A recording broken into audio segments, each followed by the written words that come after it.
Je vous montre ici un livre que j'ai trouvé dans une brocante. Ici à Sutton, je crois que c'était peut-être des restants de la bibliothèque. Ça a été publié en 67 et c'est sur, bien sûr, Kandinsky, un de mes très importants mentors.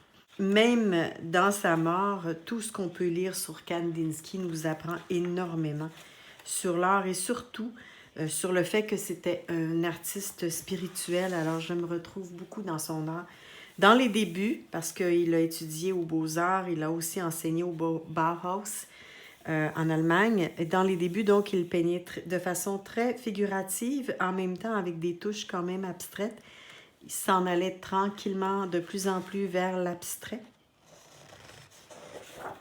pour arriver finalement à l'abstrait total. On considère que Kandinsky est le père de l'abstrait et il faut savoir qu'il créait de façon très intuitive. On voit beaucoup de géométrie aussi dans son art.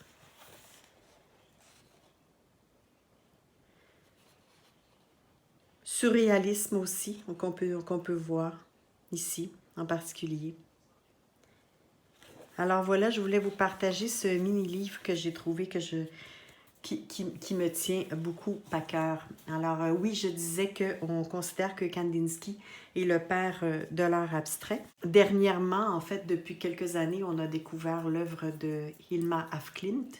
Et donc, on se demande si ce serait pas plutôt Hilma af Klint qui aurait été précurseur de ce mouvement dans la peinture, mais dans l'histoire, pour le moment, on considère encore que Kandinsky, malgré qu'on fait une belle place à Hilma af Klint, qu'il est le père de l'abstrait.